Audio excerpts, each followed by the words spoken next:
What would you do if your entire world fell apart in a single day? That's exactly what happened to me. First, a devastating diagnosis that forced me to confront my own mortality, and then the ultimate betrayal from the person I trusted most.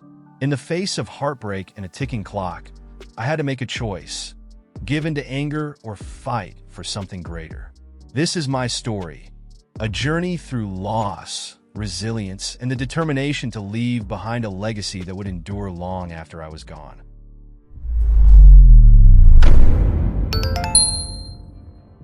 The day started like any other, coffee in hand, the familiar hum of the old truck as I headed to town. But the doctor's office changed everything. His words, gentle yet devastating, echoed in my mind. "You have months, not years." At first, I tried to laugh it off. Maybe he was wrong. Maybe it was a mistake. But the weight of his expression told me otherwise. My life, once a vast horizon, had been narrowed down to a fragile thread. Driving back home, the fields blurred past the window as I wrestled with denial. How do you even process something like that? There were no answers in the steady rhythm of the road, just a growing knot of fear and regret. I thought of my family. What would happen to them when I was gone? By the time I pulled into the driveway, the house seemed different. Smaller, colder. The life I'd built within those walls suddenly felt fleeting. I tried to focus on practicalities, lists to make, plans to form, but my mind kept wandering to everything I hadn't done. My legacy felt unfinished, and the clock was ticking louder than ever. And then, as I stepped inside, I noticed something off, a small detail, easy to miss, but impossible to ignore. A misplaced coffee mug, a faint trace of cologne that wasn't mine. My chest tightened, not from the diagnosis this time, but from a creeping sense of betrayal. Something was wrong, though I couldn't yet put my finger on it. I didn't have to wait long for the truth to reveal itself. That evening, while searching for a pen to jot down the first of many what now lists, I stumbled upon something that made my stomach drop. A message, half hidden on the screen of my wife's phone, left carelessly on the counter. A name I didn't recognize. Words I wish I could forget. At first, I stood there frozen, heart pounding as if trying to outdo the hum of the fridge. My mind scrambled for an explanation, a misunderstanding, perhaps? But the more I read, the clearer it became. This wasn't new. It had been happening quietly behind my back. My wife, my partner of 20 years, had been sharing a part of herself with someone else. The irony struck me like a cruel joke. On the same day I faced my own mortality, I discovered that the foundation of my life wasn't as solid as I believed. Grief mixed with anger, and I wasn't sure which would erupt first. Did she know what I was dealing with? Did she care? The questions burned hotter than my resentment. But even in the heat of betrayal, a cold clarity emerged. If my time was limited, every moment mattered more than ever. I had decisions to make, not out of revenge, but out of self-preservation. The man I'd been that morning, blissfully ignorant, was gone. Now, I had to figure out who I'd be in the face of this double-edged devastation. The next morning, I woke up to a strange mix of determination and emptiness. My world had crumbled, but I couldn't afford to sit in the rubble. If I only had months left, I needed to focus on what truly mattered. The betrayal stung, but it wasn't going to define my last chapter. My legacy would. I started with the practical things, the will, the finances, the future of the farm. Sitting at the worn oak desk in the study, I sifted through decades of paperwork, trying to secure my family's future without her. It felt surreal, as if I were planning for someone else's life. But as overwhelming as it was, it gave me purpose, something to hold on to when everything else felt slippery. There were moments when the anger resurfaced, sharp and hot. It whispered temptations of revenge, but I knew better. If I let bitterness drive me, it would poison the little time I had left. Instead, I focused on my children and grandchildren. What lessons could I leave them? What stories could I pass down? They deserve to remember me for more than my pain. Still, the shadows of betrayal lingered in every corner of the house. Every decision I made felt like a quiet rebellion against her choices. The man who started that day was different from the one who ended it. I was becoming something new, someone who could find strength even in the most fractured moments. The confrontation wasn't impulsive. It was deliberate, calculated. I rehearsed it in my mind a dozen times, pacing the floorboards of my study late into the night. If I was going to face her, I needed to do it on my terms with clarity and control. This wasn't about a scene, it was about reclaiming my voice. When the moment came, she was sitting at the kitchen table, scrolling through her phone like nothing had changed. My heart pounded, but I kept my face calm, my hands steady as I slid the divorce papers onto the table. "We need to talk," I said, my voice more level than I expected. Her eyes widened, but she said nothing. I laid it all out, what I knew, what I'd seen, and how deeply it had cut. I didn't raise my voice or beg for explanations. The silence between my words did the heavy lifting. Her face shifted from shock to guilt, but I didn't wait for an apology. This wasn't about forgiveness. It was about freedom. When I walked away from that conversation, I felt lighter, like I'd shed the weight of years of deception. Yet there was no triumph, no real victory, just the cold reality of what I had to do next. Behind me, the kitchen felt emptier than ever, but ahead of me, there was a glimmer of something else. Hope, maybe, or at least a space to find it. After the confrontation, I realized where my focus needed to be. My family had always been my anchor, even when life's storms had threatened to pull me under. I wasn't going to let betrayal or illness rob me of the chance to strengthen those bonds. If anything, I felt a fierce urgency to make the most of every moment with them. I started small, calling my children more often, asking about their lives with genuine curiosity. At first, they were cautious, unsure why I suddenly seemed so invested. But as the days passed, the conversations grew warmer, more natural. We began to reconnect in a way we hadn't in years, and it felt like stitching together something that had been quietly fraying. Then came the grandkids. Their laughter filled the farmhouse, a bright counterpoint to the shadows that still lingered in my heart. We built forts in the living room, planted seeds in the garden, and stayed up late telling stories under the stars.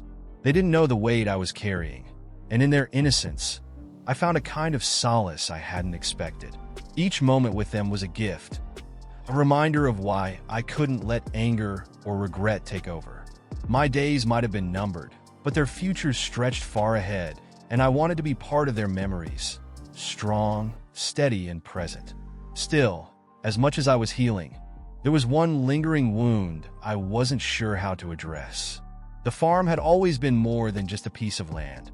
It was a place where seasons marked time, where the hum of the tractor and the whisper of the wind through the field spoke a language I understood.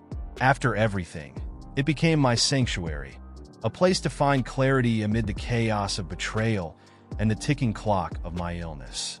I spent hours walking the fields, boots crunching on familiar paths, the sun painting long shadows on the ground. Each sunrise felt like a promise, each sunset a quiet reminder of resilience. The old barn, weathered and creaking, stood tall despite years of storms. It became a mirror for me, a symbol of how I wanted to stand through this storm in my own life. The tasks on the farm gave me purpose. Fixing fences, tending to the animals, planting rows of vegetables. It all reminded me of the beauty in nurturing something, even when it feels fleeting. Each seed in the soil was a small act of defiance against the inevitable, a declaration that life goes on, even when we don't. And yet, every corner of the farm carried memories, some sweet, some bitter. I couldn't escape the weight of what had happened, but I didn't want to. The farm was a reflection of my journey, full of scars and beauty intertwined. As I leaned against the old truck one evening, watching the sky turn shades of orange and pink, I felt the faintest flicker of peace. Still, there was more to untangle. Carol wasn't someone I expected to lean on. She'd been a family friend for years, always kind and steady, but never at the center of our lives. When she showed up at the farm one afternoon, a pie in hand and a knowing look in her eyes, I wasn't sure what to say. It turned out I didn't need to say much, she just listened. There's something disarming about being truly heard. Carol didn't offer cliches or pity.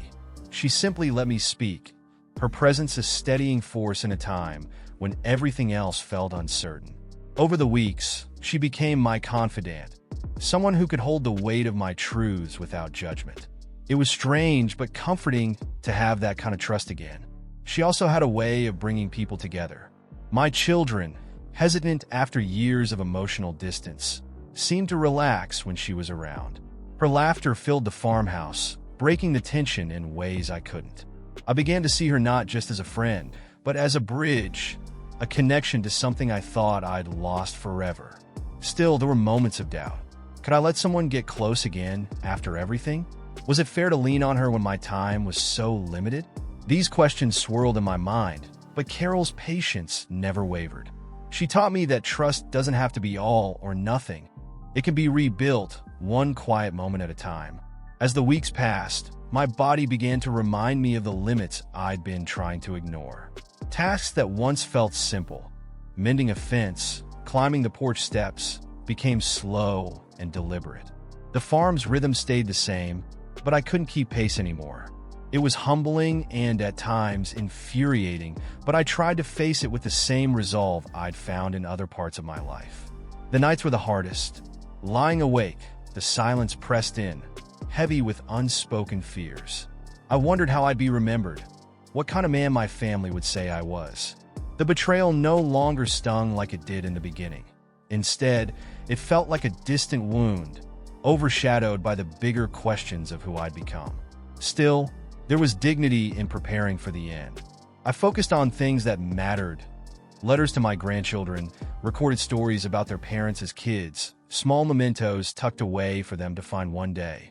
The more I gave, the less weight I seemed to carry. It wasn't about erasing the past, but about shaping the future, even if I wouldn't be part of it. Carol often sat with me during those quiet evenings, her presence grounding me.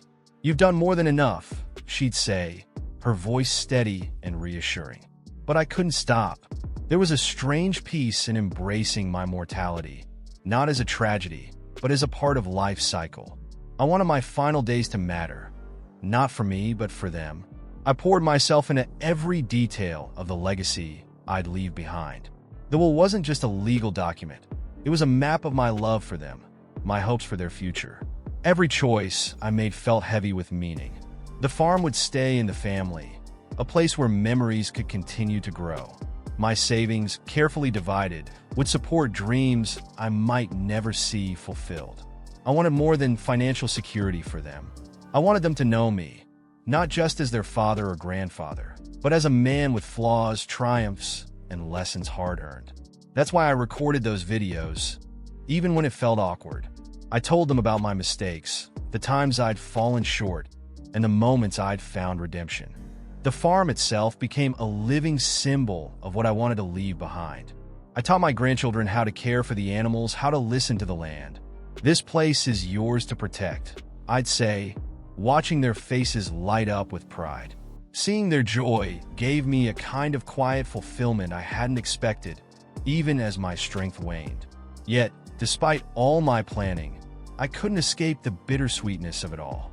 Preparing for a future I wouldn't be part of was a strange, aching kind of love. But in the faces of my family, I saw everything I needed to let go with peace. Still, one final chapter remained, one I wasn't entirely ready to close. The final days came faster than I thought they would. It wasn't dramatic. No sudden revelations, no grand gestures. It was quiet, like the soft fading of a summer evening. I spent those days surrounded by family, the farmhouse alive with their voices, their laughter. Each moment felt like a gift, even the simplest ones. I found myself reflecting on everything that had happened, not with bitterness, but with a strange kind of gratitude. The betrayal, the illness, the heartbreak, they'd all pushed me towards something deeper. They forced me to see life for what it truly was, messy, fleeting, but endlessly beautiful in its imperfection. On my last evening, the family gathered around the fire pit. The air smelled of wood smoke and fresh-cut hay. We didn't talk about goodbyes, not directly. Instead, we shared stories, jokes, and the kind of silence that only comes with deep connection. I held their faces in my memory, knowing it was my final gift to myself. When the moment finally came, it wasn't heavy or sad.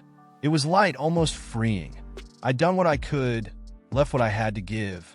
As I drifted off, the thought that carried me was simple. Love endures, even when we don't. And as the stars blinked into view over the farm, I felt certain they'd carry my legacy forward. Keep watching our stories by clicking on one of the videos that appear on the screen, and don't forget to subscribe to the channel and turn on notifications to be alerted about new videos. See you next time.